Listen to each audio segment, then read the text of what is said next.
வணக்க மக்களே, நம்ம இன்றைக்கி ஆரமுடைய ஃபேன் ஃபிக்ஷன் தான் பார்க்க போகிறோம். பார்ட் 1க்கு நீங்கள் கொடுத்த லவ்வுக்கு ரொம்ப ரொம்ப ரொம்ப தேங்க்யூ ஸோ மச் அல்குட்டீஸ். இதே மாதிரி உங்கள் லவ் அண்ட் சப்போர்ட்டை எனக்கு கண்டினியூவாக கொடுத்துட்டே இருங்க. உங்களுக்கு பிடிச்ச மாதிரி ஸ்டோரியை க்ரியேட் பண்ணி கொடுக்க வேண்டியது என்னோடய வேலை. நான் கண்டிப்பாக அதை உங்களுக்காக நான் செய்வேன். And thank you so much for your love and support once again. And யாரெல்லாம் பார்ட் 1 பார்க்கலையோ அவங்களுக்காக நான் கீழே டிஸ்கிரிப்ஷன் பாக்ஸில் லிங்க் கொடுத்துருக்கேன். ஸோ தயவு செஞ்சு அதை போய் செக் அவுட் பண்ணி பார்ட் 1 பார்த்துட்டு அதுக்கப்புறம் பார்ட் 2 பாருங்கள். அப்போ தான் ஸ்டோரியோட கண்டென்ட் ஓரளவுக்கு புரியும். அப்படி இல்லைனா ஏதோ குத்து மதிப்பாக கதை கேட்குற ஃபீலிங் தான் வரும். ஸோ தயவு செஞ்சு பார்ட் 1 செக் அவுட் பண்ணிவிட்டு அதுக்கப்புறமா பார்ட் 2 பாருங்கள் செல்லக்குட்டீஸ். அண்ட் பார்ட் 1 நான் மிஸ் பண்ண ஒரே ஒரு விஷயம் என்ன அப்படின்னா, ஸ்டோரியோட டைட்டில் என்ன கிணத்தையே காணுமா அப்படின்னு சொல்கிற மாதிரி ஸ்டோரியோட டைட்டிலே நான் சொல்ல மறந்துட்டேன். ஸ்டோரியோட டைட்டில் மெடிசினல் லவ் செல்லக்குட்டீஸ். மெடிசினல் லவ்வோடைய பார்ட் 2 தான் நம்ம இன்றைக்கி பார்க்க போகிறோம். அண்ட் வாங்க வீடியோக்குள்ளே போகலாம். ப்ரீவியஸ் எபிசோட் இந்தியாவிலேருந்து வந்த நம்மளுடைய இன்னசென்ட் பொண்ணான ரிதம் ஆரம் கையை நோக்கி அடிச்சிருக்காரு. அந்த பொண்ணு யார், எதுக்காக வந்திருக்கான், ஏன் வந்திருக்கான், இங்கே எப்படி வந்தான் அப்படிங்கிற மாதிரியான எந்த ஒரு கேள்வியுமே அவர் கேட்கவே இல்லை. பார்த்தா அடுத்த கணமே பலார்னு ஓங்கி வராரு. தூக்கிட்டு போய் ரூம்குள்ளே போட்டு வைக்கிறாரு. ஒரு நாள் ஃபுல்லாக சாப்பாடு கொடுக்கல. அந்த பொண்ணு மயக்கத்திலே இருக்கா. இப்படியே அவள் கொஞ்ச நேரம் போகுது. அடுத்த நாள் காலையில் அந்த பொண்ணாவே மயக்கம் தெளிஞ்சு எழுந்திரிச்சு வரா. நான் என் வீட்டுக்கு போகிறேன், நான் விடுங்க அப்படின்னு சொன்ன பிறகும் கூட அந்த பொண்ணு அவர் விடவே இல்லை. ஏதோ ஒரு பிணை கைதி மாதிரி தூக்கிட்டு போய் திரும்பியும் ரூம்குள்ளே போட்டு அடைச்சும் வைக்கிறாரு. நம்மளோட ஆரமோட ரிதம் 2 பேருடைய ஃபர்ஸ்ட் மீட்டே ரொம்ப ரொம்ப மோசமாக இருக்குது. First impression is the best impression சொல்லுவாங்க. ஆனால் இங்கே ரொம்பவே ஒரு வேர்ஸ்டான இம்ப்ரெஷனாக இருக்குது. நம்ம ரிதம் என்ன நினைக்கிறாங்க அப்படின்னு பார்த்தீங்கன்னா, இவன் சரியான ஒரு சைக்கோ. இவனுக்கு பொண்ணுங்களை எப்படி ஹேண்டில் பண்ணணும் அப்படிங்கிறது கூட தெரியல. ஒரு பேசிக்கான ஒரு ஹியூமனிட்டி கூட அவன்கிட்ட இல்லை. எல்லாருமே எப்படி ஹேண்டில் பண்ணணும், அடுத்தவங்களுக்கு எப்படி மரியாதை கொடுக்கணும் அப்படிங்கிற ஒரு பிஹேவிங்கே இவன்கிட்ட தெரியல. இவனுக்கு ஒரு பேசிக் மேனஸே இல்லை அப்படிங்கிற மாதிரி ரொம்பவே இவங்க ஆரம் மேலே கோவமாக இருக்காங்க. ஆரம்ப பார்க்கவே உங்களுக்கு வெறுப்பாக இருக்குது. நான் யார், நான் எதுக்காக இங்கே வந்திருக்கேன்னு கூட தெரியாமல் இவன் என்னை அடிச்சிருக்கான். திரும்ப என்னை ரூம்குள்ளே போட்டு அடைச்சி வச்சுருக்கான். இவனை நான் கண்டிப்பாக போலீஸில் சொல்லுவேன் அப்படிங்கிற மாதிரி பயங்கர கோவத்தோட ரிதம் இருந்துட்டுருக்காங்க. பட் நேற்று கோல்டு பர்சனாலிட்டியாக ஆரம் நம்மளோட ரிதம் கிட்ட, நீ யார்கிட்ட பேசணும்னு சொல்லு, நானே ஃபோன் பண்ணி கொடுக்குறேன் அப்படின்னு சொன்னது கூட அவங்களுக்கு ரொம்ப நல்லா ஞாபகம் இருக்குது. ஸோ கண்டிப்பாக இவன் ஏதோ ஒரு இடத்துல ஒரு பெரிய ஆளாக இருந்துகிட்ருக்கான். ஆனால் இவன் ஏதோ தப்பு பண்ணுறான் அப்படிங்கிறது மட்டும் நம்ம ரிதம்க்கு ரொம்பவே நல்லா புரிய ஆரம்பிக்குது. நம்மளோட ரிதம் ரொம்பவே கோவமாக தான் இருக்காங்க. கண்டிப்பாக இந்த இடத்துலேருந்து எப்படியா தப்பிச்சு போயே ஆகணும், நம்ம போகணும் அப்படின்ற மாதிரியான ஒரு மைண்ட் செட்டில் மட்டும் தான் இப்போ ரிதம் இருந்துகிட்ருக்காங்க. இதுக்கப்புறம் என்ன நடந்துச்சு அப்படிங்கிறத பார்ட் 2ல் கண்டினியூ பண்ணலாம். பார்ட் 2வோட ஸ்டார்டிங்கில் நான் ஆரம்ப தான் காமிக்க போகிறேன். நான் பார்ட் 1ல் சொன்ன மாதிரி எஸ்கேல இவரும் ஒன் ஆஃப் த ஒரு லீடிங் இண்டஸ்ட்ரியலிஸ்ட். இவர் ஒரு ஃபார்மசிக்கல் கம்பெனியை ரன் பண்ணிக்கிட்டு இருக்காரு. இவரோட பிஸ்னஸ் நாட் ஒன்லி எஸ்கே, எல்லா இடத்துலையும் இருக்குது. வேர்ல்டு வைடாக இவரோட பிஸ்னஸ் பயங்கர பெருசு. இவர் மட்டும் தான் அதை ரன் பண்ணுறாரா அப்படின்னு கேட்டிங்கன்னா இல்லை, அவங்க அண்ணனும் இதில் பார்ட்னர் தான். அவங்க அண்ணனை பற்றின ஸ்டோரியில் நம்ம பின்னாடி தான் பார்க்க போகிறோம். ஸோ நான் இப்போதைக்கு அவங்க அண்ணனை பற்றி எதுவும் சொல்ல போகிறது கிடையாது. ஸோ இங்கே என்ன நடக்குது அப்படின்னு பார்த்தீங்கன்னா, ரொம்பவே அவர் ஒரு பிஸியான ஒரு பிஸ்னஸ் மேன். எஸ்கேவே ஆரம்ப பார்த்து என்ன சொல்லுவாங்க அப்படின்னா, ஆரம் மாதிரி ஒரு பிஸ்னஸை இவ்வளோ ஒரு ஷார்ட் பீரியடில் இந்த அளவுக்கு ஒரு வைடாக டெவலப் பண்ண முடியும் அப்படின்னா அது ஆரமால் மட்டும்தான் முடியும். இன்னொருத்தன் அதை செய்யணும் அப்படின்னா கண்டிப்பாக அவன் பிறந்து வந்து இனிமேல் அவனே வந்து ஆரம் கிட்ட கிளாஸ் எடுத்துக்க கூட அந்த அளவுக்கு செய்ய முடியாது அப்படின்னு சொல்கிற அளவுக்கு தான் பயங்கரமாக இவனுக்கு ஒரு பேர் இருக்குது. ஸோ ஆரம் அந்த அளவுக்கு அந்த ஊரில் பயங்கரமான ஒரு ஃபேமஸான ஒரு இண்டஸ்ட்ரியலிஸ்ட். டாப் 10ல் இவர் தான் ஃபர்ஸ்ட் பிளேஸில் இருக்கார் அப்படின்னு சொன்னால் கூட ஆச்சரியப்படுறதுக்கு இல்லை. அந்தளவுக்கு ஒரு பயங்கரமான இண்டஸ்ட்ரியலிஸ்ட். இவருக்கு இந்தியாவிலையுமே நிறைய பிஸ்னஸ் ரன் ஆகிக்கிட்டு தான் இருக்குது. அப்படி ரன் ஆகும்போது தான் நம்மளோட குழந்தை அங்கே வந்து மாட்டிக்கும். அது எப்படி வந்து மாட்டுச்சு அப்படிங்கிற எல்லாத்தையுமே நம்ம லேட்டாக பார்க்கலாம். அவ்வளோ பெரிய இண்டஸ்ட்ரியலிஸ்ட், பெரிய பெரிய பிஸ்னஸ் எல்லாம் நடத்திக்கிட்டு இருக்க சிஇஓ. அவர் சொடுக்கு போட்டால் வந்து நிற்கிறதுக்கு அத்தனை வேலைக்காரங்க இருப்பாங்க. அவ்வளோ பெரிய பிஸியான ஒரு சிட்டியில் ஆடம்பரமான ஒரு லைஃப்பை வாழ வேண்டிய ஒருத்தர். அவ்வளோ நிறைய இருக்க பிஸ்னஸான வேலைகள் எல்லாத்தையும் தூக்கி போட்டுட்டு இந்த மாதிரி ஒரு இடம் இருக்கானே தெரியாத அளவுக்கு இருக்கிற ஒரு இடத்துல ஒரு வீட்டில் இவர் ஏன் வந்து தங்கணும்? இந்த 8 குழந்தைங்க யார்? இந்த வயசான அம்மா, இந்த பர்சனுக்கு மரியாதைனாலே அடுத்தவங்களுக்கு எப்படி கொடுக்கணும் அப்படிங்கிறதே தெரியவே தெரியாது. ஒருத்தவங்க கிட்ட ஒரு ப்ராப்பராக ஒரு பிஹேவ் பண்ணக்கூட தெரியாத இந்த மனுஷனுக்கு அந்த வயசான அம்மா ஏன் தம்பி தம்பின்னு இவ்வளோ உருகுறாங்க? இவங்க கிட்ட முகத்தை கொடுத்தே பேசாத அந்த மனுஷனுக்கு இவங்க ஏன் இவ்வளோ பாசத்தை காட்டுறாங்க அப்படிங்கிற மாதிரியான ஏகப்பட்ட கேள்விகள் நமக்குள்ளே நிறையவே இருக்கும். அந்த கேள்விகள் எல்லாத்தையுமே நம்ம ஒவ்வொரு ட்விஸ்ட்டாக பார்த்துக்கிட்டே வரலாம். ஆரம் அதே வீட்டில் மேலே இருக்க ஒரு ஃப்ளோரில் தான் இருந்துகிட்ருக்காரு.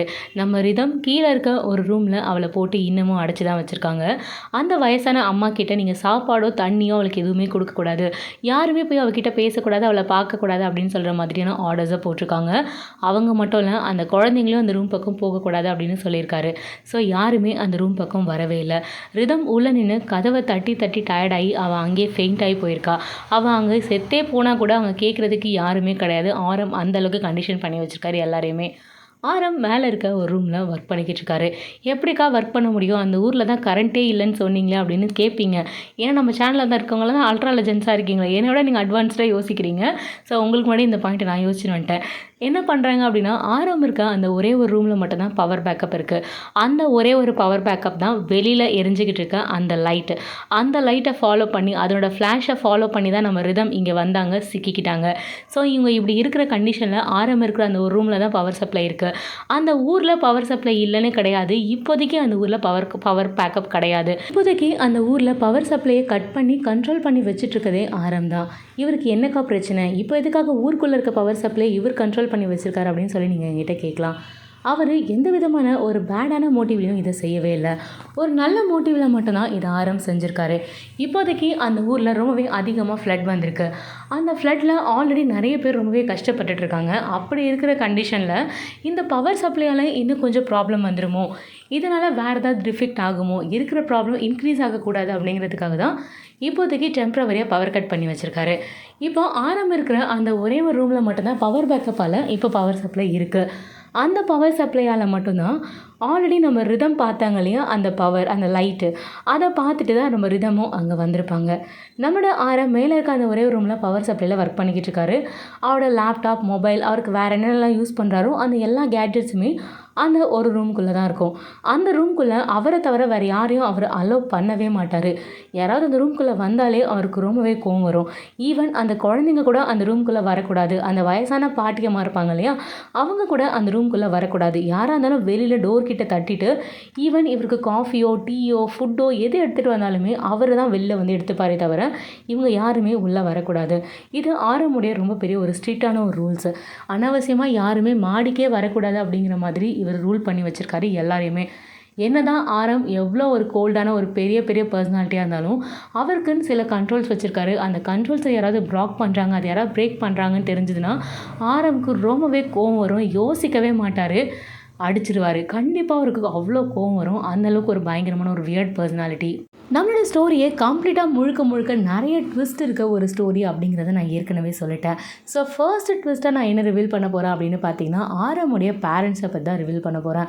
ஆரமுடைய பேரண்ட்ஸில் அவங்க அப்பாவுக்கு 2 ஒய்ஃப் அப்படிங்கிறத நான் ஃபர்ஸ்ட் பார்ட்லேயே சொல்லிட்டேன். ஆரம் அவங்க அப்பாவுடைய செகண்ட் ஒய்ஃபுடைய சன். அதே மாதிரி ஃபர்ஸ்ட் ஒய்ஃப்க்கு ஒரு அண்ணாவும் இருக்காங்க அப்படிங்கிறத நான் ஏற்கனவே மென்ஷன் பண்ணிட்டேன்.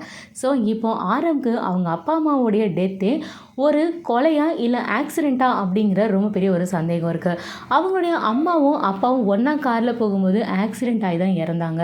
ஆனால் அந்த ஆக்சிடெண்ட்டா இல்லை பிளான் பண்ணி யாராவது அவங்கள மர்டர் பண்ணாங்களா அப்படிங்கிற ஒரு சந்தேகம் ஆரம்க்கு ரொம்பவே ஸ்ட்ராங்காக இருக்குது. ஸோ அந்த கேசஸ் ஒரு பக்கம் போய்கிட்டே இருக்குது. அதை பற்றியும் ஃபைண்ட் அவுட் பண்ணுறதுக்காக ட்ரையும் பண்ணிக்கிட்டு இருக்காரு.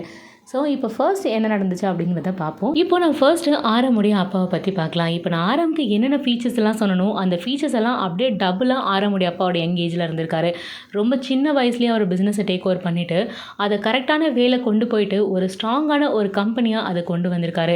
உண்மையாகவே ரொம்ப ஷார்ட் பீரியடில் அதை சக்ஸஸ்க்கு எடுத்துகிட்டு போனதில் ஒன் ஆஃப் த லீடிங்கில் அவர் தான் இருந்திருக்காரு. அவ்வளோ யங் ஏஜில் இப்படி ஒரு இண்டஸ்ட்ரியலிஸ்ட்டு இது வரைக்கும் யாருமே பார்த்ததில்லை அப்படின்னு சொல்லிட்டு எல்லாருமே வியக்கக்கூடிய அளவுக்கு தான் நம்ம எஸ்கேல அவங்களோட அப்பா ஷைன் ஆகிருக்காரு. அவங்களுடைய அப்பாவை பீட் பண்ணுறதுக்கு இன்னொருத்தன் பிறந்து வரணும் அப்படின்னு சொல்லுவாங்க. அதே மாதிரி நம்ம ஆரம் அவங்க அப்பாவுக்கு தப்பாகவும் பிறந்து வந்திருக்காரு இப்போதைக்கு. ஸோ ரொம்பவே நல்லாவே அவரோட பிஸ்னஸ் போயிட்டே இருக்குது. அவருடைய கரெக்டான அவரோட மேரேஜ் ஏஜ் வரும்போது அவர் ஒரு பொண்ணை டேட் பண்ணார், லவ் பண்ணார். ஸோ லவ் பண்ணி கல்யாணம் பண்ணிக்கிட்டாரு. அந்த பொண்ணு பார்த்திங்கன்னா அவரோட கம்பெனியில் அவர் கீழே வேலை பார்த்த ஒரு சாதாரண மிடில் எம்ப்ளாயி தான்.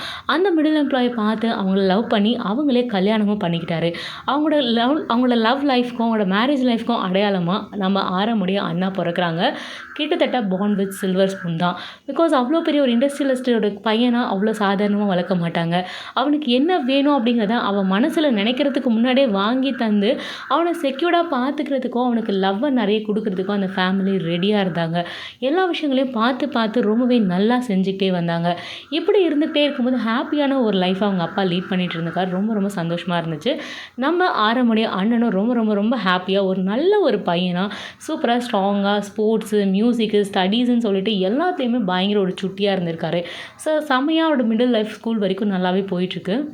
எல்லாமே நல்லா போய்க்கிட்டு இருக்க கண்டிஷனில் என்ன ஆகுது அப்படின்னு பார்த்தீங்கன்னா, நம்ம ஆரமுடைய அப்பாவோட ஃபர்ஸ்ட் ஒய்ஃப் இருக்காங்க பார்த்தீங்களா, அவங்களுக்கு ஒரு சின்ன உடம்புல பிரச்சனை வர ஆரம்பிக்குது. அவங்களுக்கு ஃபிசிக்கலாக ஒரு இஷ்யூ வர ஆரம்பிக்குது. அதை பற்றி இவங்க ரொம்ப சீக்கிரமாகவே ரியலைஸ் பண்ணியிருக்காங்க, ரெகனைஸ் பண்ணியிருக்காங்க. பட் என்ன தப்பு பண்ணிட்டாங்க அப்படின்னா, அதை பற்றி யார்கிட்டயுமே அவங்க கன்சல்ட் பண்ணவே இல்லை. ஆரமுடைய அப்பாக்கிட்டேயும் அவங்க சொல்லலை. அவங்க ஹாஸ்பிட்டலில் போய் டாக்டர்கிட்டே இதை பற்றி கன்சல்ட் பண்ணலை. வீட்டில் இருக்க யார்கிட்டேயும் இதை பற்றி அவங்க பேசவே இல்லை. இப்படியே பார்த்தீங்கன்னா ரொம்ப நாட்கள் போயிட்டே இருக்குது. அவங்க இதை பற்றி ரெகனைஸ் பண்ணாமல் இது ஒரு சின்ன பிரச்சனை தான், சரியாயிடும்னு சொல்லிட்டு இவங்களாவே தப்பாக நினச்சிக்கிட்டு அப்படியே அந்த பிரச்சனையை விட அந்த டிசீஸ் பார்த்திங்கன்னா ரொம்பவே இன்க்ரீஸ் ஆகுது. ரொம்ப ரொம்ப ரொம்ப ரொம்ப அதிகமாகுது. அந்த டிசீஸ் அப்படியே ரொம்பவே இன்க்ரீஸ் ஆகி லாஸ்ட் ஸ்டேஜ் ஆஃப் த டிசீஸில் வந்து நின்றுச்சு அது. இப்போது அந்த மாதிரி ஒரு கண்டிஷனில் இருக்கும்போது கிட்டத்தட்ட அவங்க வந்து ஃபுல்லாகவே வந்து பெட்டில் அட்மிட் ஆகிற கண்டிஷனுக்கு படுக்கை ஆகிடுவாங்கன்னு சொல்லுவாங்க இல்லையா, அந்த மாதிரி ஆகிட்டாங்க. இப்படி இருக்கும்போது ஆரமுடைய அப்பாவுக்கு ரொம்பவே கோவம் வருது. நீங்கள் என்கிட்ட பேசியிருக்கணும்ல, என்கிட்ட சொல்லியிருக்கணும்ல அப்படின்னு சொல்ல, இல்லைப்பா நீங்களே ரொம்ப பிஸியாக இருந்தீங்க, உங்களுக்கு பிஸ்னஸ் டென்ஷனே அவ்வளோ இருக்குது, இதில் நான் வந்து இதெல்லாம் ஒரு பிரச்சனை உங்ககிட்ட சொல்ல முடியாது, எனக்கு ரொம்பவே பயமாக இருந்துச்சு, உங்களுக்கு என்னோட டென்ஷனும் சேர்ந்து வந்துருமோன்னு நான் ரொம்பவே பயந்துட்டேன் அப்படிங்கிற மாதிரி இவங்க ரொம்பவே நார்மலாக பேசுகிறாங்க.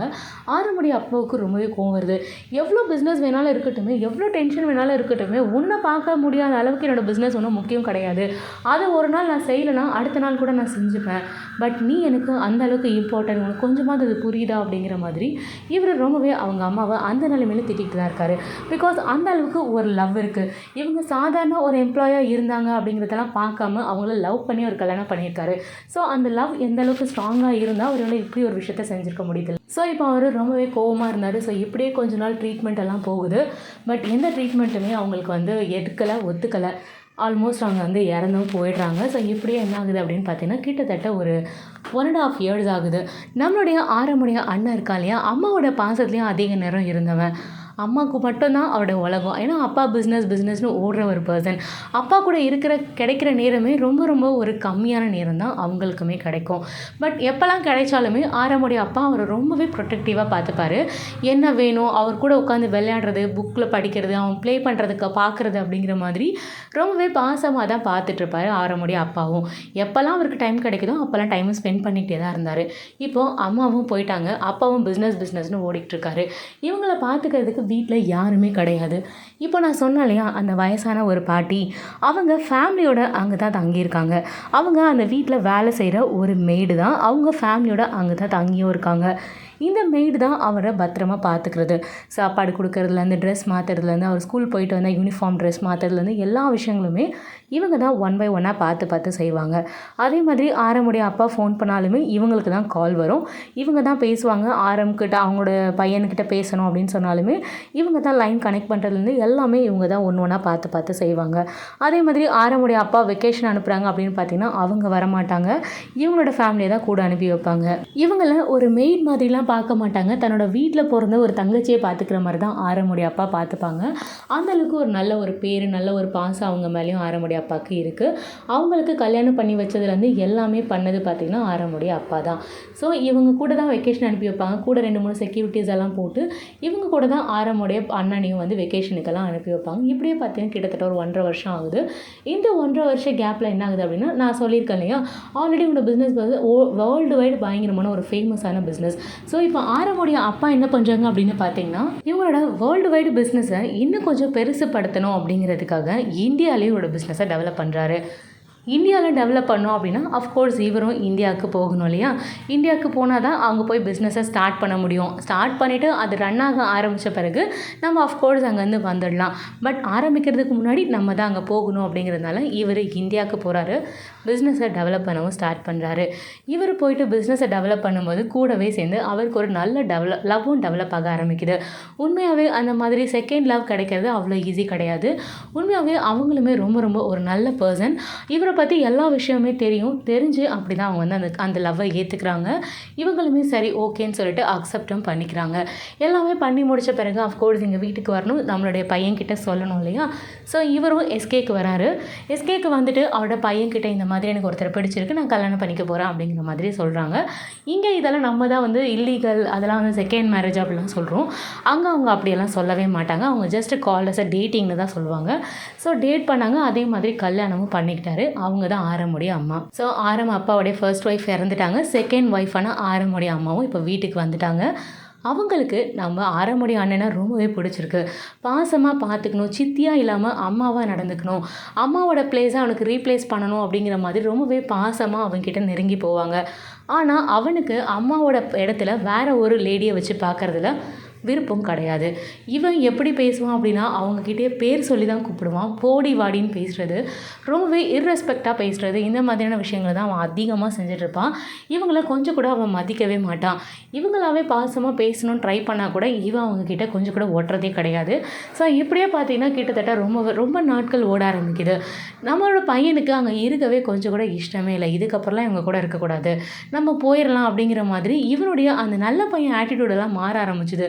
ரொம்பவே மோசமாக பிஹேவ் பண்ணுறது, கெட்ட கெட்ட வார்த்தைகள் பேசுகிறது, எல்லார் மேலேயும் காரணம் இல்லாமல் கோவப்படுறது, எல்லாத்தையும் தூக்கி போட்டு உடைக்கிறது, அன்டைமுக்கு வீட்டுக்கு வர்றது, அதே மாதிரி இந்த அதிகமான இந்த ட்ரிங்க்ஸு அந்த மாதிரியான ஒரு கெட்ட பழக்கங்கள் அதிகமாக கற்றுக்கிறதுன்னு சொல்லிட்டு அந்த பையன் இன்னும் ஒரு தப்பான ரூட்டெல்லாம் வந்து செலக்ட் பண்ணிக்க ஆரம்பிக்கிறான்.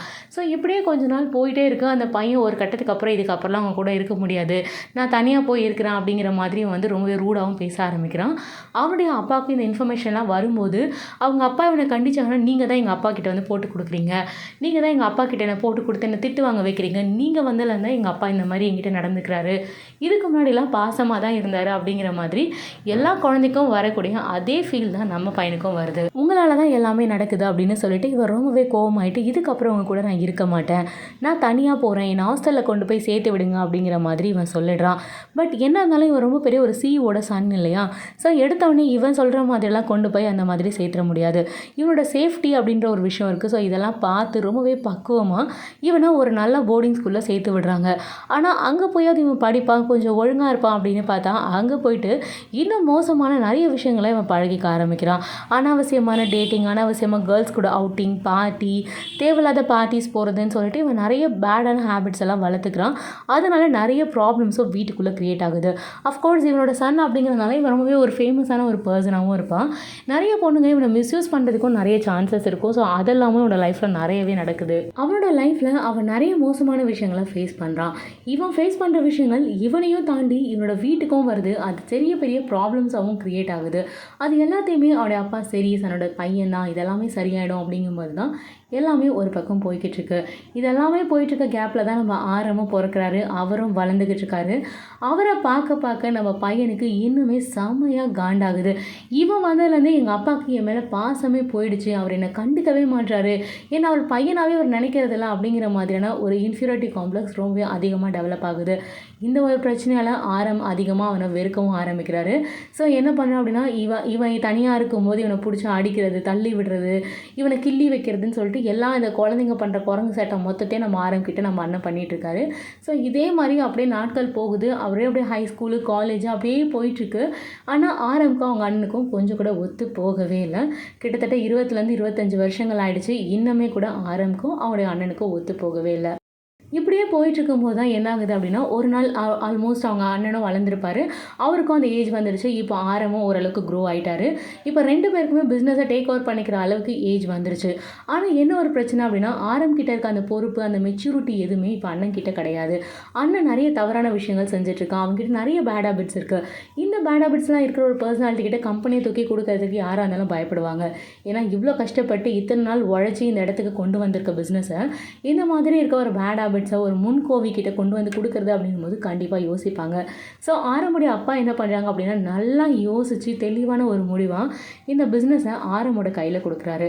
நீ இதை டேக் ஓவர் பண்ணிக்கோ, உனக்கு என்ன வேணும் அப்படின்னாலும் என்கிட்ட கேளு, நான் உனக்கு ஹெல்ப் பண்ணுறேன் அப்படிங்கிற மாதிரி ரொம்பவே ரொம்பவே அக்கறையாக ஒரு மெச்சூர்டாக அவரோட கம்பெனியோட எம்ப்ளாயீஸு, அவரோட கம்பெனி, அவரோட ஃப்யூச்சர், இவனோட ஃப்யூச்சர்னு சொல்லிட்டு எல்லாத்த பற்றியும் யோசிச்சு தான் அவர் தூக்கி ஆரம் கையில் கொடுக்குறாரு. இவ்வளோ யோசிச்ச அவர் அவங்களுடைய அண்ணனுக்காக ஏதாவது யோசிக்காமலாம் இருந்திருப்பாரு.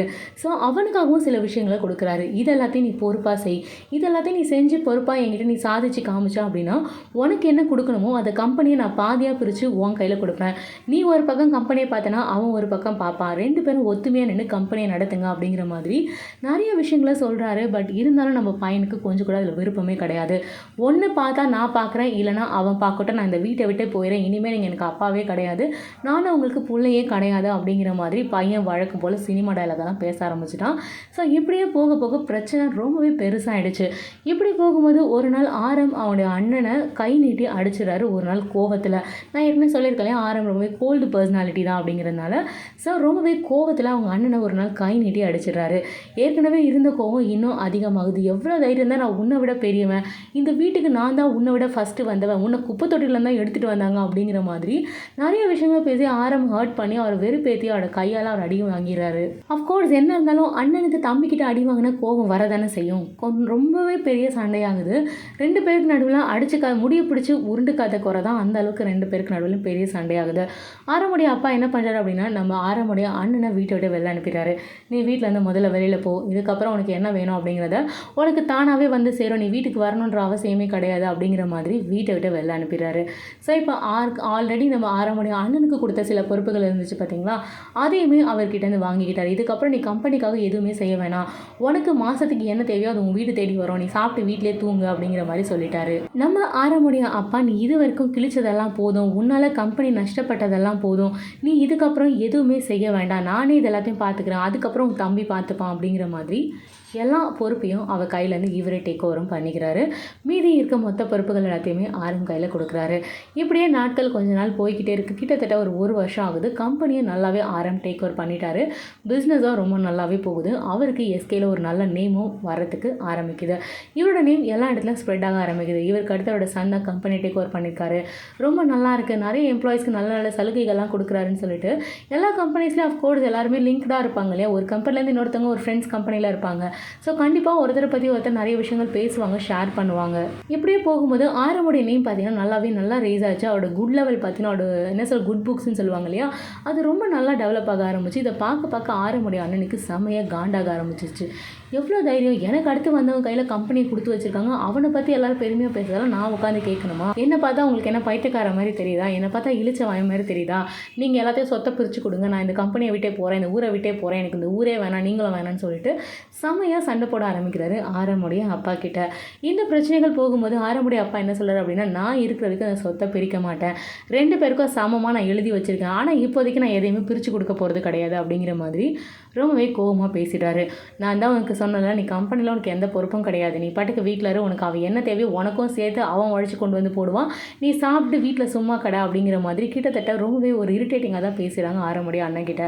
ஸோ இவருக்கும் ரொம்பவே கோவம் வருது. இது எல்லாத்தையும் பார்த்துட்டு பொறுமையாக இருக்கவும் முடியல. இப்படியே போய்கிட்டே இருக்கும்போது என்ன ஆகுது அப்படின்னா, ஒரு நாள் ஆரமுடைய அம்மாவும் அவங்களுடைய அப்பாவும் ஒரு வேலை விஷயமா வெளியில் கிளம்பி போகிறாங்க. போயிட்டு கிட்டத்தட்ட ஒரு 1.5 மணி நேரம் கழிச்சு ஆரமுக்கு ஒரு ஃபோன் கால் வருது.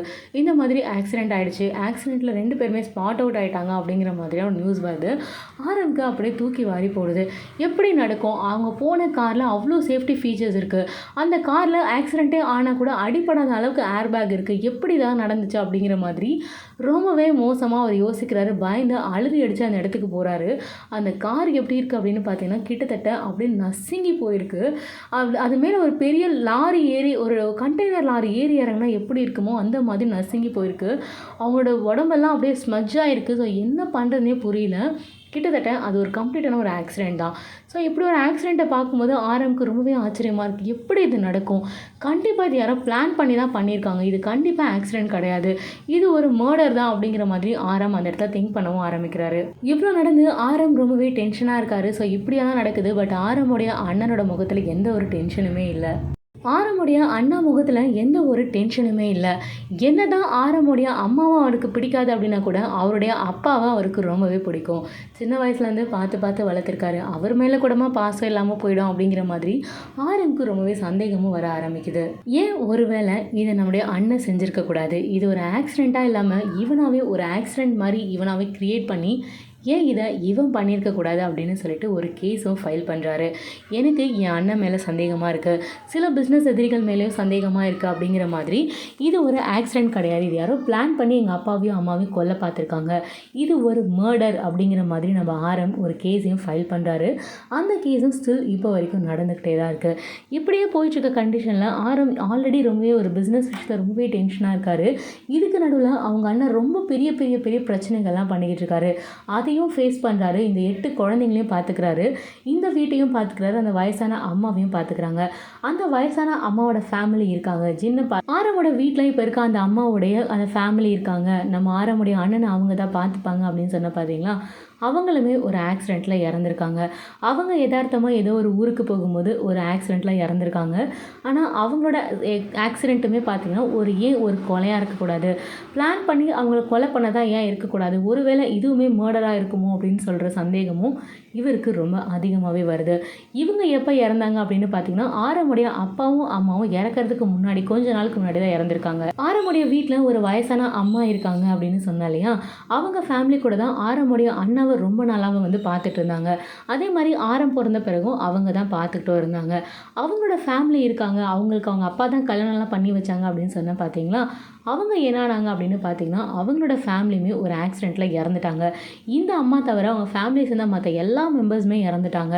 இவங்களுமே அந்த ஆக்சிடெண்ட் நடக்கும்போது அங்கே இருந்தாங்க. இவங்க ஒரு நிறைய காயங்களோட எப்படியோ உயிர் பொழைச்சி வந்துட்டாங்க. ஆனால் மற்ற எல்லாருமே ஸ்பாட்லேயே இறந்துட்டாங்க. இவங்க எப்போ இறந்தாங்க, இவங்களுக்கு எப்போ ஆக்சிடெண்ட் ஆச்சு அப்படின்னு பார்த்தீங்கன்னா ஆரமுடைய அம்மாவும் அப்பாவும் இறக்கிறதுக்கு முன்னாடி தான் ஆக்சிடெண்ட்டே ஆச்சு. எதனாலே தான் நம்ம ஆரமுக்கு ரொம்பவே சந்தேகம் வருது, ஏன் இதை ஒருவேளை நம்ம அண்ணன் செஞ்சுருக்கக்கூடாது, இதை செய்கிறதுக்கு நிறைய வாய்ப்புகளும் இருக்குது அப்படிங்கிற மாதிரி ஆரம் யோசிச்சு தான் இந்த கேஸையே ஃபைல் பண்ணுறாரு. ஸ்டில் இன்னமும் நடத்திக்கிட்டு இருக்காரு. நம்முடைய ஆரம் எஸ்கேல அவ்வளோ பெரிய leading industrialist, one of the best சிஇஓஸில் இவரும் ஒருத்தராக இருந்துட்டு இருக்காரு. அவ்வளோ பெரிய பிஸ்னஸ்மேனுக்கு பார்க்குறதுக்கு ஏகப்பட்ட வேலைகள் இருக்கும்.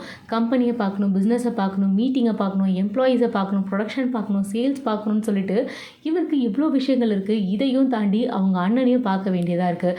அவனுடைய அண்ணன் தேவையில்லாமல் புதுசாக ஏதாவது ஒரு பிரச்சனையை க்ரியேட் பண்ணிக்கிட்டே இருக்கான். இன்க்ளூடிங் இந்த ஊரில் இவ்வளோ பெரிய பிரச்சனை வந்ததுக்கு காரணமும் அவனுடைய அண்ணன் தான். ஸோ இவ்வளோ பிரச்சனையை க்ரியேட் பண்ணி வச்சுட்டு அவங்க அண்ணன் ஒன்றுமே தெரியாத மாதிரி நான் எதுவும் தப்பும் பண்ணலாம் அப்படிங்கிற மாதிரி ரியாக்ட் பண்ணிக்கிட்டு இருக்கான். ஸோ இதுக்கான கேஸும் ஒரு பக்கம் நடந்துக்கிட்டு இருக்கு. ஸோ இப்படியே போய்கிட்டே இருக்குது. நம்ம ஆரம் எல்லாத்துக்கும் க்ளூ தேடிக்கிட்டு இருக்காரு, பிஸ்னஸ் வேலையும் பார்த்துட்ருக்காரு. இதுக்கு நடுவில் அவங்க அண்ணன் பண்ணிக்கிட்டு இருக்க இந்த சில்லறத்தனமான வேலைங்களையும் அவர் தான் சமாளிக்கிறாரு. புதுசாக பிரச்சனை பண்ணுறது, பேங்க் டெஃப்ட்டில் கை வைக்கிறது, அப்புறம் அக்கௌண்ட்டை எதாவது மாற்றி வைக்கிறது, எம்ப்ளாயீஸ் கிட்ட மோசமாக பிஹேவ் பண்ணுறது, லேடி ஸ்டாஃப்ஸ் கிட்ட செக்ஷுவல் ஹராஸ்மெண்ட் பண்ணுறதுன்னு சொல்லிட்டு எல்லா வேலையும் பண்ணுறது. இந்த மாதிரி ஒரு பண்ணுற சில்லற வேலைகள் எல்லாத்தையுமே நம்ம ஆரம் சமாளிச்சுக்கிட்டு இருக்காரு. நம்மளுடைய ஆரமுடைய அண்ணன் பண்ணுற அட்டகாசத்துக்கு ஒரு எல்லையே இல்லாமல் போய்கிட்டு இருக்கு.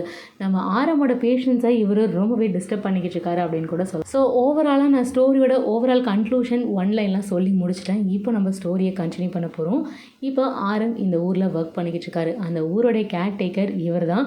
இவரை நம்பி தான் அந்த ஊரே இப்போ இருந்துக்கிட்டு இருக்கு. பவர் சப்ளை எல்லாத்தையுமே கட் பண்ணி கண்ட்ரோல் பண்ணி வச்சுருக்காரு. ஸோ இப்படியே போய்கிட்டு இருக்கு. இப்போ ரிதமை ரூம்குள்ளே போட்டு லாக் பண்ணி வச்சுருக்காரு. வீட்டுக்குள்ளே 8 குழந்தைகள் இருக்குது. இந்த 8 குழந்தைய பார்க்க அந்த ஒரே ஒரு அம்மா மட்டும்தான் இருக்காங்க. நீங்கள் எல்லாருமே என்கிட்ட ஒரு கேள்வி கேட்பீங்க, அக்கா ஆரம் அவ்வளோ பெரிய இண்டஸ்ட்ரியலிஸ்ட், அவ்வளோ பெரிய கம்பெனி நடத்திக்கிட்டு இருக்க சிஇஓன்னு சொல்லிட்டு அவரை பற்றி இவ்வளோ பில்டப் பண்ணுறீங்கல்ல, அவர் ஏன் அந்த வீட்டுக்குள்ளே அந்த ஒரே ஒரு பாட்டியை மட்டும் வச்சு வேலை வாங்கிட்டு இருக்காரு, இன்னும் 2-3 வேலைக்காரங்க இருந்தாங்கன்னா அந்த குழந்தைங்களை இன்னும் கூட கொஞ்சம் நல்லாவே பார்த்துக்கலாம், ஆரம்க்கும் கொஞ்சம் சப்போர்ட் கிடைச்ச மாதிரி இருக்குமேன்னு சொல்லிட்டு நீங்கள் என்கிட்ட கேட்கலாம். அந்த கேள்விகளுக்கு ஒரே ஒரு பதில் தான், ஆரம்க்கு இப்போ தான் மேலே மட்டும் கிடையாது, தன்னுடைய நிழல் மேலே கூட நம்பிக்கை கிடையாது. தன்னுடைய நிழல் கூட யாரையும் பாதிச்சிடக்கூடாது அப்படிங்கிற ஒரே ஒரு பயத்தினால மட்டும்தான் அந்த வீட்டுக்குள்ளே அவர் யாரையுமே அனுமதிக்கிறதில்ல. இந்த வீட்டை விட்டு யாரும் வெளியில் போக முடியாது. இந்த வீட்டுக்குள்ளே அவரை மீறி யாரும் வரவும் முடியாது. அப்படி இருக்கிற ஒரு கண்டிஷனில் தான் நம்ம ரிதம் இங்கே வராங்க. நம்ம ஆரம் கையில் மாட்டிக்கிறாங்க. அந்த ரூம்குள்ளே போட்டு நம்ம ஆரம் அந்த பொண்ணை அடைச்சும் வச்சிட்ருக்காரு.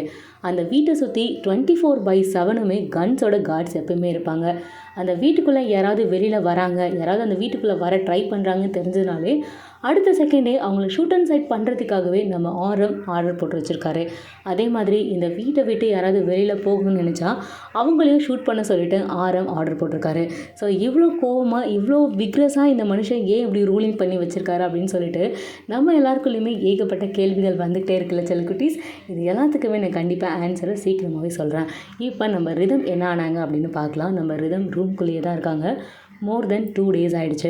2 days அவங்க கத்தி அழுது அந்த ரூம்குள்ளே ஃபெயிண்ட் ஆகியிருக்காங்களா, உயிரோடு தான் இருக்காங்களா, இல்லை இறந்து தான் போயிட்டாங்களா அப்படிங்கிறது யாருக்குமே தெரியல.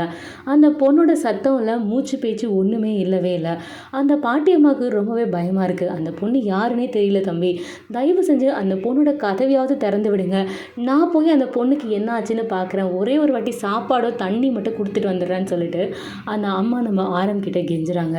ஆனால் நம்மளோட ஆரம், நான் அவங்களுக்கு சொன்னதான் உங்களுக்கும் சொல்கிறேன், நீங்கள் அந்த பொண்ணை போய் பார்த்தாலும் நான் உங்களையும் யோசிக்க மாட்டேன், ஈவி இறக்கம் இல்லாமல் உங்களுக்கு கொல்ல சொல்லுவேன்னு சொல்லிட்டு அவன் பயங்கர கோவமாக அந்த பாட்டியம்மா கிட்டேயுமே பேசுகிறாரு. நம்முடைய ஆரம்ப சின்ன வயசுலேருந்து வளர்ந்த அந்த பாட்டிக்கிட்டேயும் ஏன் இவர் இவ்வளோ மோசமாக நடந்துக்கிறாரு அப்படின்னு சொல்லிட்டு நம்ம எல்லாருக்குமே கேட்க தோணும். வேறு வழியில் இப்போ ஆரம் இருக்கிற கண்டிஷன் அப்படி. அவருடைய ஊர், அவருடைய வீடு, அந்த குழந்தைங்க, அவரோட பிஸ்னஸ்ன்னு சொல்லிட்டு அவருக்கு இப்போ இருக்கிற 1008 பிரச்சனைகளில் கூட அவங்க அண்ணனும் இருக்கார். ஸோ இவ்வளோ பிரச்சனைகளையும் அவர் சமாளிக்கும் போது எவ்வளோ ஒரு பாதுகாப்பும் உஷாராகவும் இருக்கணும் அப்படிங்கிறதுனால அவர் ரொம்பவே ஒவ்வொரு விஷயத்தையும் பார்த்து பண்ணிக்கிட்டு இருக்காரு. உள்ளே வந்த இன்னசென்ட் போனால் நம்ம ரிதமால் கூட அந்த குழந்தைங்களுக்கு எந்த ஒரு பாதுகாப்பும் இல்லாமல் ஆகிடக்கூடாது, எந்த ஒரு பாதிப்பும் வந்துடக்கூடாது அப்படிங்கிற ஒரே ஒரு காரணத்துக்காக மட்டும்தான் நம்ம ரிதமை ரூம்குள்ளே போட்டு அவர் அடைச்சி வச்சிருக்காரு. நம்ம ரிதமை ஏன் இவர் அடைச்சி வைக்கணும், அப்படி என்ன நம்ம ரிதம் மேலே இவருக்கு கோவம், அவர்கிட்ட கேட்டாலே அவள் என்ன ஏதுன்னு சொல்லிடுவாள் அப்படின்னு சொல்லிட்டு நீங்கள் கேட்கலாம். அவளை அடைச்சி வச்சிருக்கிறதுக்கு இன்னொரு முக்கியமான ரீசனும் இருக்குது. அதையுமே நான் சீக்கிரமாக உங்களுக்காக சொல்கிறேன். நம்ம குழந்தை இப்போ என்ன ஆயிருக்கா அப்படின்னு பார்த்தீங்கன்னா, அவர் ரூம்குள்ளேயே தான் இருக்கான். கிட்டத்தட்ட 2 நாளாக அந்த ரூம்குள்ளே தான் இருக்கான். அவள் சாப்பிடல, தண்ணி குடிக்கலை, அழுது அந்த ரூம்குள்ளேயே ஃபெயிண்ட் ஆகி போயிருக்கான். ஒன்றுமே அவளுக்கு தெரியல, தான் எங்கே இருக்கோம், தனக்கு என்ன நடந்திருக்கு அப்படிங்கிறது கூட அவளுக்கு தெரியவே இல்லை. இவன் இப்படி இருக்க ஒரு கண்டிஷனில் அந்த பாட்டியம்மாவுக்கு ரொம்பவே கவலையாக இருக்குது. அந்த நேரத்தில் ஆரம் அந்த ஊருக்குள்ளே இருக்க ஒருத்தவங்களுக்கு ஹெல்ப் பண்ணுறதுக்காக அங்கேருந்து கிளம்பி போகிறாரு. இவர் அங்கேருந்து போன நேரமாக பார்த்து இந்த பாட்டியம்மா நம்ம ரிதம் இருக்கிற அந்த ரூம்குள்ளே போயிட்டு, என்னாச்சுமா, என்ன பண்ணிக்கிட்டு இருக்க, அந்த ரூமோட மொத்த சாவியுமே பார்த்திங்கன்னா ஒரு ஸ்பேர் கீஸ் செட்டு பார்த்திங்கன்னா நம்ம அந்த பாட்டியம்மா கிட்டே இருக்குது, ஒரு செட்டு ஆரம் கிட்டே இருக்குது, ஒரு செட் ஃபுல்லாகவே இந்த பாட்டியம்மா கிட்டே தான் இருக்குது.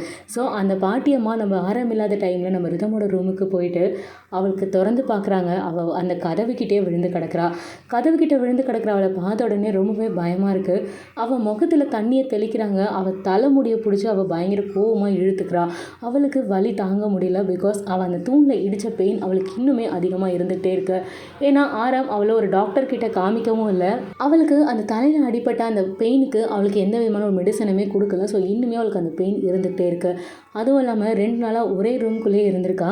சரியாக அவளால் மூச்சு விட முடியல. அவள் 2 நாளாக சாப்பிடலை, 2 நாளாக அவள் தண்ணி குடிக்கல, எதுவுமே பண்ணலை. ஈவன் அவள் ரெஸ்ட் ரூம் போகலை. அப்படியே அதே இடத்துலே தான் விழுந்து கிடந்திருக்கா. ஸோ இப்படி இருக்க ஒரு பொண்ணை பார்க்கும்போது அஃப்கோர்ஸ் எல்லாருக்குமே ஒரு பயம் இருக்கும் இல்லையா. அந்த பாட்டியம்மாவுக்கு இந்த பொண்ணுக்கு எதாவது ஆகிடும், இந்த பொண்ணு செத்திட போகிறா, இந்த பொண்ணு யாருன்னு வேற தெரியல, நம்ம ஊர் பொண்ணாக வேற இருக்காளே அப்படிங்கிற மாதிரி உங்களுக்கு ரொம்பவே பாவமாக இருக்குது ரிதம் பார்க்கும்போது. ஸோ தண்ணியை முகத்தில் தெளிக்கிறாங்க. நம்ம ரிதம் அப்படியே எழுந்திரிச்சு உட்கார்றா. ஏன் இப்படி பண்ணுறீங்க, என்னை விடுங்க, நான் என் வீட்டுக்கு போகிறேன் அப்படின்னு சொல்லிட்டு அவள் எழுந்த உடனேவே முதல்ல அந்த வார்த்தையை தான் கேட்குறா. உங்கள் காலில் விழுந்து கெஞ்சுறவங்க வீட்டுக்கு வந்து ஒரு நாள் தங்குறதுக்கு இடம் கேட்டதுக்காக என்னை இப்படி பாடாப்படுத்துறீங்க, என்னை விடுங்க, நான் போகிறேன், என்னை வேணால் நான் சொல்கிறேன், நான் வேணால் போலீஸ்கிட்டலாம் போக மாட்டேன், நான் இங்கேருந்து நான் கிளம்பி நான் என் ஊருக்கு போகிறேன், நீங்கள் என்னை விடுங்கன்னு சொல்லிட்டு நம்ம ரிதம் அந்த பாட்டியம்மா கிட்ட ரொம்பவே கெஞ்சிக்கிட்டு இருக்காங்க. அந்த பாட்டியம்மா, என்னை மன்னிச்சிடுமா, உன்னை என்னால் இப்போதைக்கு எங்கேயுமே அனுப்ப முடியாது, தம்பி இப்போ தான் வெளியில் போயிருக்காங்க, அவங்க திரும்பி வர்றதுக்குள்ளே நான் உனக்கு கொடுக்குற சாப்பாடை மட்டும் தயவு செஞ்சு சாப்பிட்டுட்டு நீ கொஞ்ச நேரம் இங்கேயே படுத்துரு, தயவு செஞ்சு நான் வெளியில் போகாதம்மா, அந்த தம்பிக்கு இருக்கிற கோபத்துக்கு உன்னை ஏதாவது பண்ணிடுவாம்மா, நீ நம்ம ஊர் பொண்ணாக வேற இருக்க, வயசு பொண்ணாக இருக்க, சின்ன பொண்ணாக இருக்க, உனக்கு எதாவது ஆயிடுச்சுன்னா அந்த குற்ற உணர்ச்சியை என்னை கொண்டுடமா, தயவு செஞ்சு வெளியில் போகாத, உன் காலில் விழுந்து நான் கெஞ்சுறேன் அப்படிங்கிற மாதிரி அந்த வயசான அம்மா நம்ம ரிதமோட கையை பிடிச்சிட்டு பயங்கரமாக அழுதுகிட்டே பேசிகிட்டு இருக்காங்க. நம்ம ரிதம்க்கு இங்கே என்ன தான் நடக்குது, என்ன அனுப்புறதுல உங்களுக்கு என்ன பிரச்சனை, இவங்களுக்கு அப்படி என்ன தான் என்கிட்ட இருந்து வேணும் அப்படின்னு சொல்லிட்டு நம்ம ரிதம்க்கு ரொம்பவே கோவம் வருது. அந்த பாட்டியம்மா இவளுக்கு சாப்பாடை எடுத்துகிட்டு வந்து கொடுக்க ட்ரை பண்ணுறாங்க. ஆனால் ரிதம்க்கு ரொம்பவே கோவம் வருது. அந்த சாப்பாடை அப்படியே ஓங்கி தட்டி விடுறான். கரெக்டாக அந்த நேரத்தில் எதிர்பார்க்காத விதமாக ஆரம் உள்ளே வந்துடுறாரு. அந்த தட்டு கரெக்டாக நம்ம ஆரமோட தலையில் போய் போய் விழுது. கரெக்டாக அவரோட தலையில் அடியும் படுது. இதை பார்த்த உடனே ஆரம்க்கு ரொம்பவே கோவம் வருது. வயசான அந்த பாட்டின்னு கூட யோசிக்கல. அவர் பட்டுன்னு கையை ஓங்கி அந்த பாட்டியை அடிச்சிடுறாரு. நம்முடைய ரிதம்க்கு இதை பார்த்த உடனே அட்டர் ஷாக் ஆகுது. என்ன மனுஷன் நீ எல்லாம், என்ன அடித்தா பரவாயில்ல, வயசானவங்க கூட பார்க்கல, உன்னை விட வயசில் அவங்க எவ்வளோ பெரியவங்க, உனக்கெல்லாம் கொஞ்சம் கூட அறிவே கிடையாதா, வயசுக்கு பெரியவங்களுக்கு கூட மரியாதை கொடுக்கணும், உனக்கெல்லாம் சொல்லி கொடுத்து வளர்க்கலை, என்ன மனுஷன் நீலான்னு சொல்லிட்டு இவன் அவ்வளோ டயர்ட்னதுலேயும் அவன் அவ்வளோ கோவமாக விக்ரஸாக ஆரம்பிக்கிட்டு கற்றுக்கிட்டு இருக்கா. ஆரம் இருந்த கோவத்துக்கு நம்ம ரிதமையும் பலார்னு ஓங்கி ஒரு அரைகிறாரு. அப்படியே அவள் திரும்பியும் மயக்கம் போட்டு, ஏற்கனவே அவள் ரொம்பவே தளர்ந்து போயிருந்தா.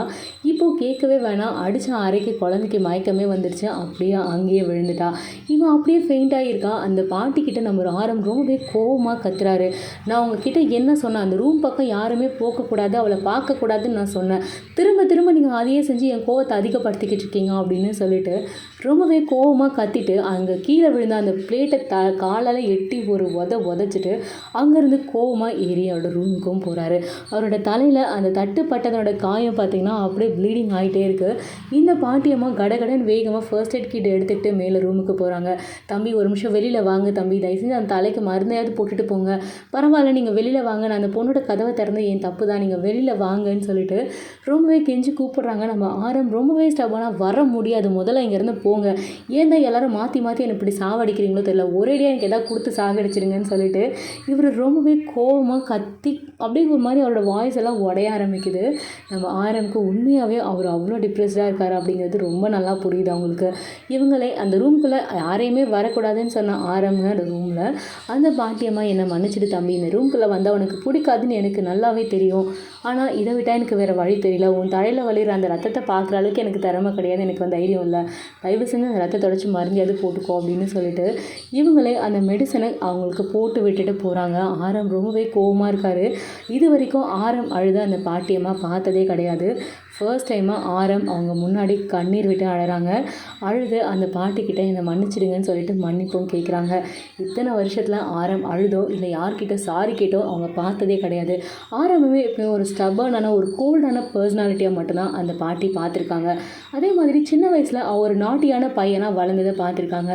இப்படி இருந்த ஆரம் டக்குன்னு கண்ணீர் விட்டு அழுது தன்னோட கையை பிடிச்சி மன்னிப்பு கேட்குறத அவங்களால ஏற்றுக்கவே முடியல. என்ன பேசுகிறீங்க தம்பி, நீங்கள் எவ்வளோ பெரிய ஆள் தெரியுமா, உங்களோட வீட்டில் வேலை செய்கிற எனக்கு நீங்கள் அடிக்கிறதுக்கு வாங்கிக்கிறதுக்கு எனக்கு உரிமை இருக்குது, நீங்கள் என்கிட்ட மன்னிப்பெல்லாம் நீங்கள் கேட்காதீங்க, எனக்கு ரொம்ப கஷ்டமாக இருக்குது அப்படின்னு சொல்ல என்னை மன்னிச்சிடுங்க, இத்தனை வருஷமாக நீங்கள் என்னை ரொம்ப நல்லா பார்த்துருக்கீங்க, பட் இன்னைக்கு இருக்கிற நிலைமைக்கு என்னால் முடியல, அதனால தான் கோவத்தில் உங்களை கையை நீட்டி நான் அடிச்சுட்டேன், என்னை மன்னிச்சிடுங்கன்னு சொல்லிட்டு அந்த பாட்டியம்மா கிட்டே நம்ம ஆரம் ரொம்பவே நிறைய மன்னிப்பு கேட்குறாரு.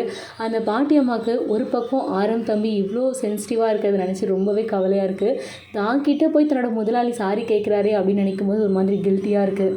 அந்த பாட்டியம்மா தம்பி நீங்கள் வந்து இந்த ஊருக்காகவும் உங்களுக்காகவும் இந்த குழந்தைங்களுக்காக மட்டும் இல்லை, என் குடும்பத்துக்காகவும் சேர்ந்து ஓடிக்கிட்டு இருக்கீங்க, குடும்பத்தில் தொலைச்ச அத்தனை பேருக்காகவும் நீங்கள் ஓடிக்கிட்டு இருக்கீங்க, இன்னும் அந்த பிரச்சனைகள் நீங்கள் தான் பார்த்துட்ருக்கீங்க, என் குழந்தைங்கள என்னை விட நீங்கள் தான் நல்லா பார்த்துக்கிட்டீங்க, இப்போ அவங்களே இல்லைன்னும் போதும் அவங்க இறந்ததுக்கான நீதி கிடைக்கணும்னு சொல்லிட்டு அதுக்காகவும் நீங்கள் ஓடிக்கிட்டு இருக்கீங்க. இப்படி இருக்கிற ஒரு மனுஷன் ஒருத்தர் மேலே கோபத்தை காட்டினா அதை தாங்கிக்க முடியாததோ புரிஞ்சிக்க முடியாத அளவுக்கு நான் முட்டாள் கிடையாது, எனக்கும் அதுக்கான வயசு இருக்குது தம்பி, நீ கோவப்படாத, எல்லாமே சீக்கிரம் சரியாகும், எதுவுமே இப்படியே இருக்க போகிறதில்ல, அதுவும் ஒரு நாள் கடந்து போகும் அப்படிங்கிற மாதிரி இவங்க ரொம்பவே சப்போர்ட்டிவாக நம்ம ஆரம் கிட்டே பேசிகிட்டு இருக்காங்க. நம்ம ஆரம்க்கு ரொம்ப நாளாகவே ரொம்பவே டிப்ரெஸ்டாகவும் கோவமாகவும் இருந்துகிட்டே இருக்காரு. அந்த கோவத்தை எப்படி காட்டுறதுன்னு தெரியல, யார் மேலே காட்டுறது அப்படிங்கிறது தெரியல, அவருக்கு காட்டுறதுக்கு உரிமையான ஒரு ஆள் அவருக்கு கிடையாது. ஏன்னா இன்னுமே அவர் சிங்கிளாக தான் இருக்கார். அவருக்கு ஒரு கல்யாண பேச்சை ஆரம்பிக்கிற டைமில் தான் பார்த்திங்கன்னா ஆரமுடைய அப்பாவும் அம்மாவும் இறந்து போயிட்டாங்க. ஆரம்க்கு ஒரு நல்ல பொண்ணாக பார்க்கணும் அப்படின்னு சொல்லிட்டு பேசிக்கிட்டே தான் இருப்பாங்க அடிக்கடி. ஆனால் இதை பற்றி பேசணும், ஆரம்பிக்கிட்ட அவனுக்கு பிடிச்சிருந்தா ஒரு பொண்ணாக இருந்தால் டேட் பண்ணிடா, நாங்கள் கல்யாணம் பண்ணி வைக்கிறோன்னு சொல்லி கூட ஆரம்பிக்கிட்ட நிறைய வாட்டி சொல்லியிருக்காங்க. பட் ஆரம் பிஸ்னஸ் மேலே இருந்த மொத்த கான்சன்ட்ரேஷனால் அவர் யாருக்கிட்டையுமே டேட் பண்ணுறதோ அந்த பர்சனல் ரிலேஷன்ஷிப்பை பற்றி இது வரைக்கும் அவர் யோசிச்சதே கிடையாது. இந்த பாட்டியம்மாவுமே அடிக்கடி சொல்லுவாங்க ஆரம்பிக்கிட்ட, அதாவது இப்போ அவங்க ஃபேமிலியெல்லாம் இருக்கும்போது இந்த ப்ராப்ளம்லாம் எதுவுமே இல்லாமல் ஆரம் நார்மலாக இருக்கும்போது சீக்கிரம் கல்யாணம் பண்ணிக்கோ தம்பி, அப்போ தான் உன்னோட பொருளை குட்டிங்களாம் நான் பார்த்துக்க முடியும் அப்படின்னு சொல்லிட்டு அடிக்கடி அப்போல்லாம் சொல்லுவாங்க. பட் இப்போ அதை சொல்கிறதுக்கான நேரம் இல்லை அப்படிங்கிறது அவங்களுக்கு ரொம்ப நல்லா புரியும். ஸோ அதனால் அவங்க எதுவுமே சொல்ல மாட்டாங்க. ஆரம் கிட்ட ரொம்பவே உரிமையாக பேசக்கூடிய ஒரே ஒரு ஆள் யாருன்னு பார்த்தீங்கன்னா அவங்களோட பேரண்ட்ஸ்க்கு அடுத்து இந்த பாட்டியம்மா தான். இந்த அம்மா கிட்ட தான் நம்ம ஆரம் ரொம்பவே பர்சனலான விஷயங்கள் கூட ஷேர் பண்ணுவார். ஏன்னா அந்தளவுக்கு நம்பிக்கை இருக்குது. சின்ன வயசுலேருந்தே அவங்க ஃபேமிலியிலே இருந்து வளர்ந்தவங்க. ஆரமுடைய அப்பா இவங்க ஃபேமிலியை தன்னோட ஃபேமிலியாகவே பார்த்து வளர்த்துட்டு வந்தார். ஸோ அதனால இவங்க மேலே ஆரம்க்கு எப்பவுமே ஒரு தனி பாசம், ஒரு நல்ல மரியாதை எப்பவுமே இருக்குது. இதுதான் ஃபர்ஸ்ட் டைம் ஆரம் இப்படி ஒரு கோவத்தை அவங்க மேலே காமிச்சது. நான் சொல்லியும் நீங்கள் அந்த விஷயத்த செய்கிறீங்களே அப்படிங்கிற ஒரு கோவம் தான் ஆரம்க்கு ரொம்ப அதிகமாக வந்துடுச்சு. அதனால தான் அந்த பாட்டியம்மா அவர் கை நீட்டி அடிச்சிட்டாரு. அவர் கை நீட்டி அடித்ததுக்காக வருத்தப்பட்டு சாரியும் கேட்டுட்டாரு. தன்னோட தப்பை உணர்றவன் எப்பவுமே சரியாக தான் இருப்பான் அப்படின்னு சொல்லுவாங்க இல்லையா? ஸோ ஆரம் இந்த இடத்துல தன்னோட தப்பை உணர்ந்திருக்காரு. ஸோ அந்த பாட்டிக்கிட்ட சாரியும் கேட்டிருக்காரு. உங்கள் எல்லாருக்கிட்டையுமே நான் ஆல்ரெடி சொன்ன மாதிரி இந்த கதையில் ஏகப்பட்ட ட்விஸ்ட் இருக்கும். ஸோ நான் ஃபர்ஸ்ட் ட்விஸ்ட்டாக உங்களுக்காக ரிவீல் பண்ண போகிறது யாரை பற்றி அப்படின்னு பார்த்தீங்கன்னா, நம்ம ஆரமுடைய அண்ணனை பற்றி தான். ஆரமுடைய ஃபேமிலி நேம் என்ன அப்படின்னு பார்த்தீங்கன்னா, இவங்க எல்லாருமே கிம் ஃபேமிலியை சேர்ந்தவங்க. ஸோ ஆரமுடைய நேம் என்ன அப்படின்னு கேட்டிங்கன்னா கிம் நம்ஜூன். அதே மாதிரி ஆரமுடைய அண்ணனோட பேர் என்ன அப்படின்னு கேட்டிங்கன்னா கிம் சாக்ஜின். என்னது ஜின்னு ஆரம்க்கு அண்ணனா அப்படின்னு கேட்டிங்கன்னா, ஆமாம் செல்லக்குட்டீஸ், கதையில் நான் அப்படி தான் கொண்டு வந்திருக்கேன். ஸோ என்னோடய நெகட்டிவ் கேரக்டர் யார் அப்படின்னு பார்த்தீங்கன்னா, நம்மளோட ஜின் அப்பா தான் வந்து நம்மளுடைய ஆரமுடைய அண்ணன். ஸோ நம்மளோட ஜின் பார்த்திங்கன்னா பயங்கரமான இவரும் ஒரு இண்டஸ்ட்ரியலிஸ்ட்டு. தம்பிக்கு எதிராக ஒரு கம்பெனியை நான் தொடங்கி அதையே நான் பயங்கரமாக டெவலப் பண்ணி காட்டுறேன் அப்படிங்கிற பேரில் இவர் என்ன பண்ணிகிட்ருக்காரு அப்படின்னு பார்த்தீங்கன்னா, இவரும் ஒரு ஃபார்மசிட்டிக்கல் இண்டஸ்ட்ரியை ரன் பண்ண ஆரம்பிக்கிறாரு. தம்பிக்கு எதிராக ஸ்டார்ட் பண்ணுறாரு. இவர் ஃபார்மட்டிக்கல் கம்பெனியை எப்படி நடத்திக்கிட்டு இருக்காரு பார்த்தீங்கன்னா, தப்பான வழியில் நடத்திக்கிட்டு இருக்காரு. தப்பான நிறைய கம்பெனிஸை உள்ளே கொண்டு வந்து அவங்க யூஸ் பண்ணிக்கிட்டு இருக்க அந்த தவறான மெடிசன்ஸு, அந்த தவறான ஃபார்முலாஸை வச்சு இவங்க மெடிசன்ஸை ப்ரிப்பேர் பண்ணிவிட்டு ரொம்ப லோவர் காஸ்ட்டில் எஸ்கேஃபுல்லாக சேல் பண்ணிக்கிட்டு இருக்காங்க. ஒரிஜினலான அந்த மெடிசன்ஸை அப்படியே டூப்ளிகேட் பண்ணி இவங்க சேல் பண்ணுறாங்க. அதை சாப்பிட்றதுனால நிறைய பேருக்கு நிறைய ப்ராப்ளம்ஸ் க்ரியேட் ஆகிட்டுருக்கு. நம்மளோட ஜென்னுக்கு ரொம்ப ரொம்ப ஒரு பிரச்சனை என்ன அப்படின்னா, தம்பி மேலே இருக்கிற அந்த அந்த ஒரு பொறாமை, அந்த ஒரு இன்ஃபீரியாரிட்டி காம்ப்ளெக்ஸ் தான் இவர் பண்ணுறதுக்கு எல்லா தப்புக்கும் காரணம். இவர் கூட இருக்கிற எல்லாருமே பார்த்தீங்கன்னா ரொம்பவே ஒரு மோசமான ஆட்களோட தான் பழகிட்டு இருப்பார். ஜின் கூட இருக்கிற யாருமே பார்த்தீங்கன்னா ஒரு நல்ல இண்டஸ்ட்ரியலிஸ்டான்னு கேட்டிங்க, கண்டிப்பாக இல்லை.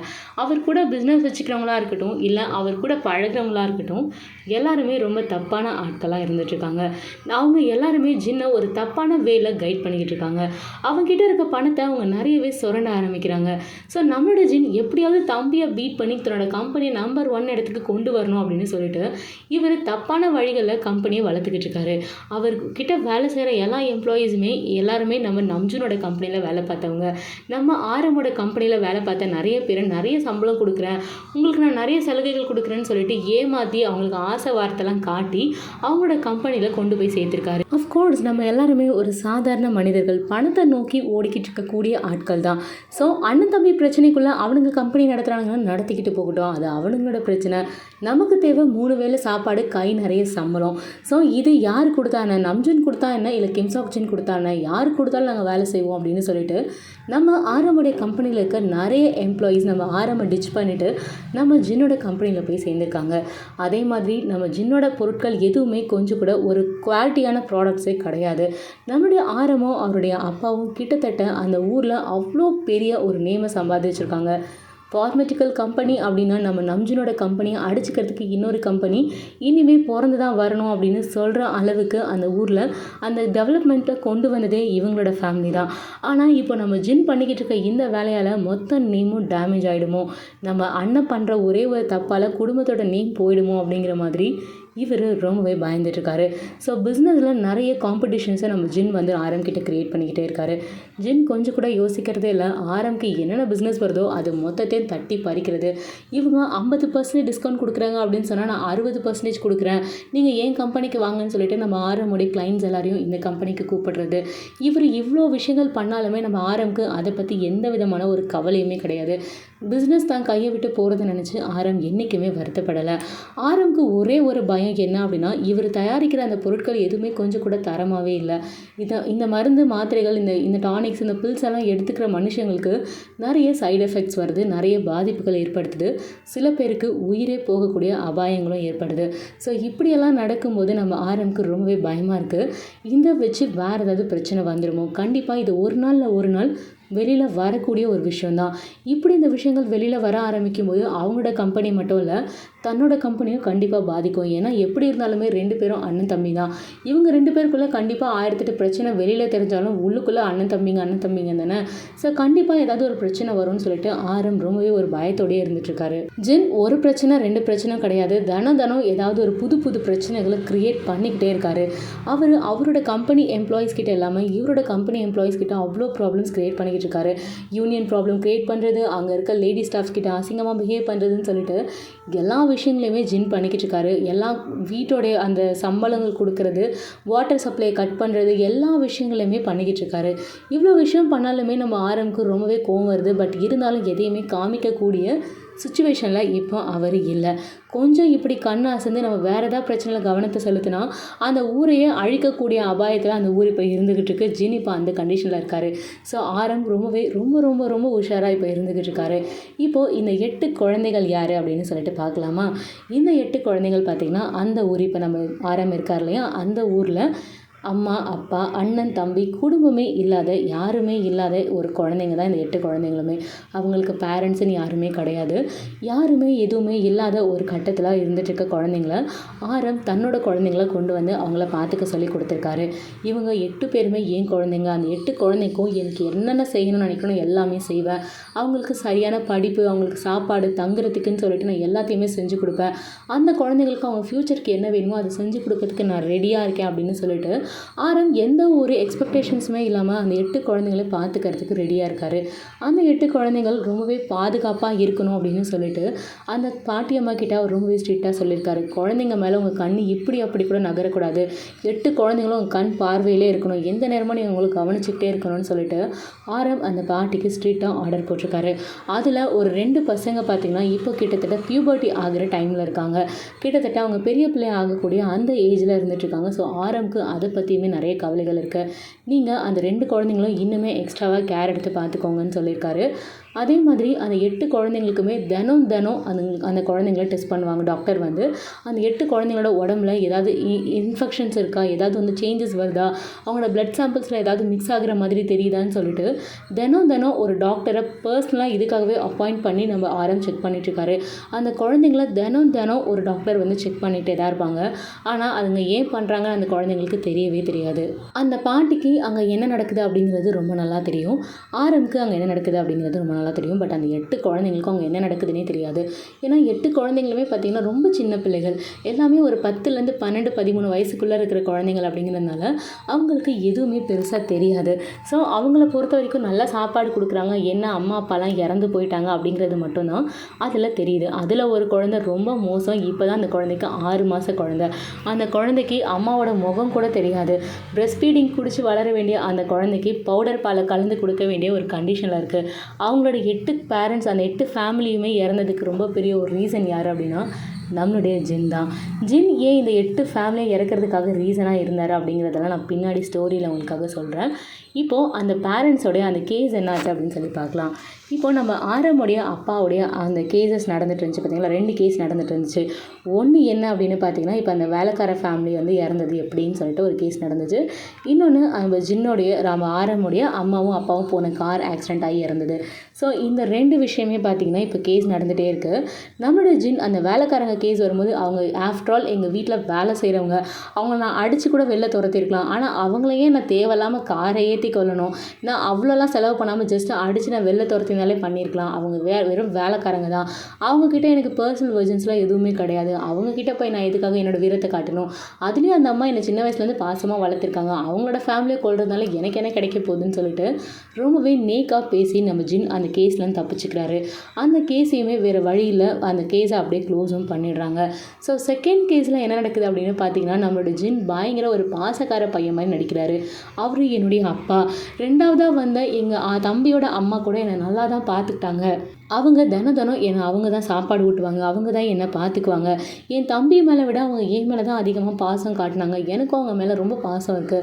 எனக்கு அவங்க இறந்ததில் ரொம்ப பெரிய வருத்தம் இருக்குது. நான் என்ன பண்ண முடியும்? அவங்க இறக்கும்போது நான் இங்கே இல்லை. நான் இங்கே வரும்போது அவங்க கிட்டத்தட்ட எல்லாமே செஞ்சு முடிச்சு கடைசி நிமிஷம் தான் நானே இங்கே வந்து சேர்ந்தேன். எனக்கே அது எவ்வளோ கவலையாக இருக்குதுன்னு தெரியுமா? இதெல்லாம் தெரியாமல் என் தம்பி என் மேலே கேஸ் போட்டிருக்கான் அப்படிங்கிற மாதிரி இவர் மொத்த பழியை நம்ம ஆரம் மேலே திருப்பி விடுறாரு. ஸோ வேறு வழியில் எந்த ஒரு எவிடன்ஸுமே எதுவுமே நம்ம ஆரம்புக்கு கிடைக்கல. ஸோ இப்படி இருக்கிற ஒரு கண்டிஷனில் வேறு வழியே இல்லாமல் அவங்களோட பேரண்ட்ஸை அப்படியே அந்த கேஸையும் க்ளோஸ் பண்ணிடுறாங்க. ஆரம்புக்கு ரொம்பவே கஷ்டமாக இருக்குது. என்ன இது இப்படி ஆயிடுச்சு, 2 கேஸையுமே க்ளோஸ் பண்ணிட்டாங்களே, கண்டிப்பாக இது செஞ்சது அவன் தான். எனக்கு நிறையவே சந்தேகம் இருக்குது. அவன் பண்ணுற ஒவ்வொரு ஆட்டிடியூடுமே அது அவன் தான் செஞ்சுருக்கான்னு எனக்கு என் மைண்டு ஏன் திரும்ப திரும்ப சொல்லிகிட்டே இருக்குது. என் உள்ளுணர்வு அதை சொல்லிகிட்டே இருக்குது. என்னால் அதை நம்ப முடியல அப்படிங்கிற மாதிரி ஆரம் ரொம்பவே டிப்ரெஸ்டாக இருக்கார். பட் இருந்தாலும் வேறு வழியில் 2 கேஸையுமே கோர்ட் வந்து க்ளோஸ் பண்ணிட்டாங்க. ஸோ இவருக்கு இப்போ ரொம்பவே நிறையவே கவலைகள் இருக்குது. இதுக்கப்புறமா என்ன நடந்துச்சு, நம்ம ஆரம் நம்ம ஜின்னை தப்பானதா அப்படிங்கிறத ப்ரூவ் பண்ணாரா இல்லையா, அந்த ஊரை அந்த பிரச்சனையிலேருந்து காப்பாற்றினாரா இல்லையா, நம்ம ரிதம் என்ன ஆனாங்க, நம்ம ரிதம்க்கும் ஆரம்க்கும் எப்படி காதல் மலர்ந்துச்சு அப்படிங்கிற எல்லா விஷயத்தையுமே நம்ம நெக்ஸ்ட் வர பார்ட்ஸில் பார்க்கலாம். ஐ ஹோப் உங்கள் எல்லாருக்குமே இதை பிடிச்சிருக்கோம் அப்படின்னு நம்புகிறேன். ஃபர்ஸ்ட் பார்ட் பார்க்காதவங்களுக்கு கீழே டிஸ்கிரிப்ஷன் பாக்ஸில் லிங்க் கொடுக்குறேன், மறக்காமல் அதையும் செக் அவுட் பண்ணிக்கோங்க. அண்ட் இந்த எபிசோட் உங்களுக்கு பிடிச்சினா மறக்காமல் சேனலை சப்ஸ்கிரைப் பண்ணிக்கோங்க. இன்ஸ்டன்ட் நோட்டிஃபிகேஷனுக்காக பெல் ஐக்கானை கிளிக் பண்ணிக்கோங்க. Stay home, stay safe, stay healthy, love you all, cheers, bye and take care. உங்களுக்கு ஏதாவது பேசணும் கேட்கணும் அப்படின்னு நினச்சிங்கன்னா மறக்காமல் சேனலுடைய இன்ஸ்டாகிராம் பேஜை ஃபாலோ பண்ணிக்கோங்க. அண்ட் எல்லா இடத்துலையுமே ரொம்ப ஹெவியாக இருக்குது, ஃப்ளட் இருக்குதுன்னு சொல்லிட்டு இருக்காங்க சில குட்டீஸ். எல்லாருமே ரொம்ப சேஃப் அண்ட் செக்யூர்டாக பத்திரமா வீட்டில் இருங்கம்மா. யாரும் அனாவசியமாக வீட்டை விட்டு வெளியில் போகாதீங்க. பாய் மக்களே.